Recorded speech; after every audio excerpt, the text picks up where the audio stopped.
राधे राधे। संपूर्ण महाभारत चमत्कार, रहस्य, वरदान और शाप का एक लेखा जोखा माना गया है। आप सभी ने महाभारत तो देखी और सुनी होगी और उसमें बहुत से चमत्कार, श्राप और वरदान भी दिए गए हैं। तो आइए आज हम जानते हैं 10 ऐसे श्राप जो महाभारत में दिए गए थे और बहुत चर्चित भी हैं, जिन्हें जानकर आप हैरान रह जाएंगे। तो आइए जानते हैं पहले श्राप के बारे में। वशिष्ठ जी का श्राप। एक बार ध्रुव नामक वसु ने वशिष्ठ ऋषि की कामधेनु का हरण कर लिया। इससे वशिष्ठ ऋषि ने ध्रुव से कहा कि ऐसा काम तो मनुष्य करते हैं, इसलिए तुम 8 वसु मनुष्य हो जाओ। ये सुनकर वसु ने घबराकर वशिष्ठ जी से प्रार्थना की, तो उन्होंने कहा कि अन्य वसु तो वर्ष का अंत होने पर मेरे श्राप से छुटकारा पा जाएंगे, लेकिन इस ध्रुव को अपनी करनी का फल तो भोगना ही होगा। एक जन्म तक मनुष्य बनकर पीड़ा भोगनी होगी। यह सुनकर वसु ने गंगा जी के पास जाकर उन्हें वशिष्ठ जी के शाप को विस्तार से बताया और प्रार्थना की कि आप मृत्यु लोक में अवतार लेकर हमें गर्भ में धारण करें और जो ही हम जन्म लें हमें पानी में डुबो दें। इस तरह हम सभी जल्दी से मुक्त हो जाएंगे। गंगा माता ने उनकी प्रार्थना स्वीकार की और वह युक्तिपूर्वक शांतनु राजा की पत्नी बन गई और शांतनु से वचन भी ले लिया। शांतनु से गंगा के गर्भ से पहले जो 7 पुत्र हुए, उन्हें उत्पन्न होते ही गंगा जी ने पानी में डुबो दिया, जिससे 7 वसु तो मुक्त हो गए।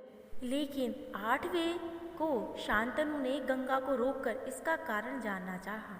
गंगा जी ने राजा की बात मानकर वसुओं को वशिष्ठ के श्राप का सारा हाल कह सुनाया। राजा ने उस 8वें पुत्र को डुबोने नहीं दिया और इस वचन भंगता के कारण ही गंगा 8वें पुत्र को सौंपकर अंतर्ध्यान हो गई। यह बालक धूम नामक वसु था और यही आगे चलकर भीष्म पितामह कहलाए थे।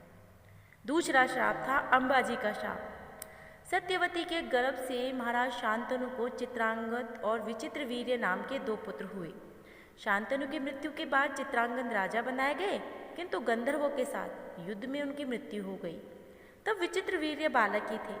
फिर भी भीष्म विचित्र वीर्य को सिंहासन पर बैठाकर खुद राजकाज देखने लगे।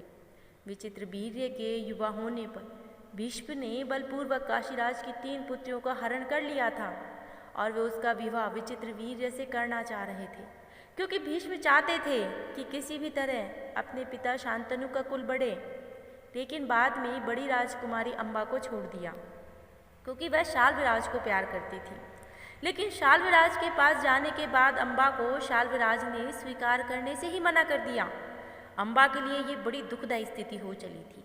अम्बा ने इस दुर्दशा का कारण भीष्म को समझकर उसकी शिकायत परशुराम से की। परशुराम ने अन्याय के खिलाफ लड़ने की ठानी।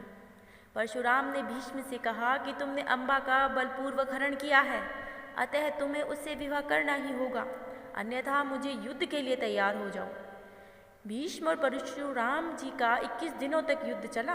अंत में ऋषियों ने परशुराम को सारी व्यथा सुनाई, ब्रह्मचर्य के प्रण की बात सुनाई, भीष्म की स्थिति को उनको अवगत कराया। तब कहीं परशुराम जी ने युद्ध विराम किया। बाद में अम्मा ने अब बहुत ही द्रविड़ होकर भीष्म को कहा कि तुमने मेरा जीवन बर्बाद कर दिया, अब मुझसे विवाह करने से भी मना कर रहे हो। मैं निस्साय स्त्री हूँ और तुम शक्तिशाली, तुमने अपना शक्ति का दुरुपयोग किया। मैं तुम्हारा कुछ नहीं बिगाड़ सकती, लेकिन मैं पुरुष के रूप में दोबारा जन्म लूँगी, तब तुम्हारे अंत का कारण बनूंगी। यही कारण है कि अम्बा प्राण त्याग कर शिखंडी के रूप में जन्म लेती है और भीष्म की मृत्यु का कारण बनती है। तीसरा श्राप दिया था पांडु को ऋषि ने कि भीष्म की प्रतिज्ञा के बाद कुरुवंश का इतिहास ही बदल गया। महाभारत के अनुसार पांडु अम्बावालिका और ऋषि वेदव्यास के पुत्र थे। वे पांडवों के धर्म पिता और धृतराष्ट्र के छोटे भाई थे। धृतराष्ट्र के अंधे होने के कारण पांडु को हस्तिनापुर का शासक बनाया गया। एक बार राजा पांडु अपनी दोनों रानियों कुंती और माद्री के साथ आखेट कर रहे थे। तभी उन्होंने मृग होने के भ्रम से बाण चला दिया, जो एक ऋषि को जाकर लगा। उस समय वह ऋषि अपनी पत्नी के साथ थे और उसी अवस्था में उन्हें बाण लग गया। इसीलिए उन्होंने पांडु को श्राप दे दिया कि जिस अवस्था में उनकी मृत्यु हो रही है, उसी प्रकार जब भी पांडु अपनी पत्नियों के साथ सहवास रत्न होंगे तो ही उनकी मृत्यु हो जाएगी। उस समय पांडु की कोई संतान नहीं थी अब उनके लिए यह बात संकट की हो गई थी। जब उन्होंने यह बात कुंती को बताई तो कुंती ने उन्हें ऋषि दुर्वासा के द्वारा दिए गए वरदान के बारे में बताया। इस वरदान से कुंती किसी भी देवता का आवाहन कर उन्हें बुलाकर उनके साथ नियोग कर सकती थी। विवाह पूर्व उन्होंने सूर्यदेव का आवाहन किया था, जिसके चलते कर्ण का जन्म हुआ, लेकिन कुंती ने लोकलाज के कारण उसे नदी में बहा दिया। इस बात पर पांडु मान गए। तब कुंती ने एक एक कर कई देवताओं का आवाहन किया। इस प्रकार माद्री ने भी देवताओं का आवाहन किया। तब कुंती को 3 और माद्री को 2 पुत्र प्राप्त हुए। युधिष्ठिर सबसे बड़े थे। कुंती के अन्य पुत्र भीम, अर्जुन, माद्री के पुत्र थे नकुल और सहदेव। कुंती ने धर्मराज, वायु, इंद्र देवता का आवाहन किया तो माद्री ने अश्विन कुमारों का। एक दिन वर्षा ऋतु का समय था। पांडु और माद्री वन में विहार कर रहे थे।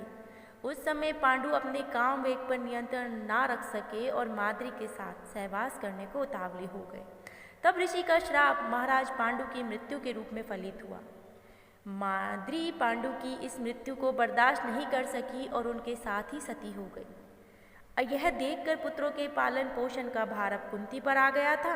उसने अपने मायके जाने के बजाय हस्तिनापुर का ही रुख किया। हस्तिनापुर में रहने वाले ऋषि मुनि सभी पांडवों को राजा पांडु का पुत्र मानते थे। वे सभी मिलकर पांडवों को राजमहल छोड़कर आ गए। कुंती के कहने पर सभी ने पांडवों को पांडु का पुत्र मान लिया और उनका स्वागत किया। राजमहल में कुंती का सामना गांधारी से हुआ। कुंती वसुदेव की बहन और भगवान श्री कृष्ण की बुआ थी, तो गांधारी नरेश की पुत्री और राजा धृतराष्ट्र की पत्नी थी। चौथा साप मिला था कर्ण को कि उस काल में द्रोणाचार्य, परशुराम और वेदव्यास को ही ब्रह्मास्त्र चलाना आता था। किसी और के द्वारा ब्रह्मास्त्र का प्रयोग किए जाने पर उसे असफल कर देना याद था। उन्होंने विद्या अपने कुछ खास शिष्यों को ही प्रदान की थी। उसमें भी किस तरह ब्रह्मास्त्र को असफल करना है, यह कम ही शिष्यों को याद था। जब द्रोणाचार्य ने कर्ण के सूत पुत्र होने को जानकर ब्रह्मास्त्र विद्या सिखाने से इनकार कर दिया, तब वे परशुराम के पास पहुंच गए। परशुराम ने प्रण लिया था कि वे इस विद्या को किसी ब्राह्मण को ही सिखाएंगे, क्योंकि इस विद्या के दुरुपयोग का खतरा बढ़ गया था। उस काल में तापस, कुशाग्र, विनम्र, ब्रह्मज्ञाता और विद्यमान लोगों को ही ब्राह्मण कहा जाता था। कर्ण यह सीखना चाहता था तो परशुराम के पास पहुंचकर खुद को ब्राह्मण का पुत्र बताया और उनसे विद्या सीख ली। परशुराम ने ब्राह्मण के अलावा कर्ण को ब्रह्मास्त्र की शिक्षा दी और अस्त्र शस्त्र की भी। फिर एक दिन जंगल में कहीं जाते हुए परशुराम को थकान महसूस हुई तो उन्होंने कर्ण से कहा कि वे थोड़ी देर सोना चाहते हैं। कर्ण ने उनका सिर अपनी गोद में रख लिया। परशुराम गहरी नींद में सो गए। तभी कहीं से कीड़ा आया। वह कर्ण की जांघ पर डंक मारने लगा। कर्ण की जांघ पर घाव हो गया, लेकिन परशुराम की नींद खुल जाने के भय से वे चुपचाप बैठे रहे। घाव से खून बहने लगा। बहते खून से जब परशुराम को छुआ तो उनकी नींद खुल गई। उन्होंने कर्ण से पूछा कि तुमने कीड़े को क्यों नहीं हटाया। कर्ण ने कहा, आपकी नींद टूटने के डर से। परशुराम ने कहा कि तुम ब्राह्मण नहीं हो, इतनी सहनशीलता उनमें नहीं होती, तुम जरूर कोई क्षत्रिय हो, सच सच बताओ। तब कर्ण ने सब सच सच बता दिया। क्रोधित परशुराम ने कर्ण को उसी समय श्राप दिया कि तुमने जो विद्या मुझसे सीखी है वह झूठ बोलकर सीखी है, इसलिए जब भी तुम इस विद्या की सबसे ज़्यादा आवश्यकता होगी तुम इसे भूल जाओगे और कोई भी दिव्य अस्त्र का उपयोग नहीं कर पाओगे। 5वां श्राप मिला था अर्जुन को कि अर्जुन सशरीर इंद्र सभा में गया तो उसका स्वागत में उर्वशी, रंभा आदि अप्सराओं ने नृत्य किए।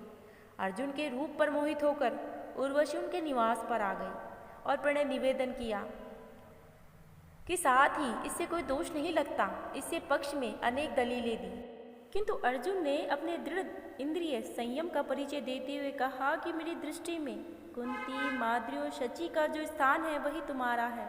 तुम पुरुवंश की जननी हो, मेरे लिए गुरु स्वरूप हो। हे वरवरिणी, मैं तुम्हारे चरणों में मस्तक रखकर तुम्हारी शरण में आया हूँ, तुम लौट जाओ। मेरी दृष्टि में तुम माता के समान पूज्या हो, पुत्र के समान मानकर तुम्हें मेरी रक्षा करनी चाहिए। लेकिन उर्वशी अपने कामुक प्रदर्शन और तर्क देकर अपनी काम वासना तृप्त करने में असफल रही तो क्रोधित होकर उन्होंने अर्जुन को 1 साल तक नपुंसक होने का श्राप दे दिया। अर्जुन ने उर्वशी से शापित होना स्वीकार किया, परंतु अपना संयम नहीं तोड़ा। जब यह बात उनके पिता इंद्र को चली तो उन्होंने अर्जुन से कहा कि हे पुत्र, तुमने तो अपने इंद्रिय संयम के द्वारा ऋषियों को भी पराजित कर दिया। तुम जैसे पुत्र को पाकर कुंती वास्तव में श्रेष्ठ पुत्र वाली है। उर्वशी का श्राप तुम्हें वरदान रूप सिद्ध होगा। भूतल पर वनवास के 13 वर्ष के रूप में तुम्हें अज्ञातवास करना पड़ेगा। उस समय यह सहायक होगा। उसके बाद तुम अपना पुरुषत्व फिर से प्राप्त कर लोगी।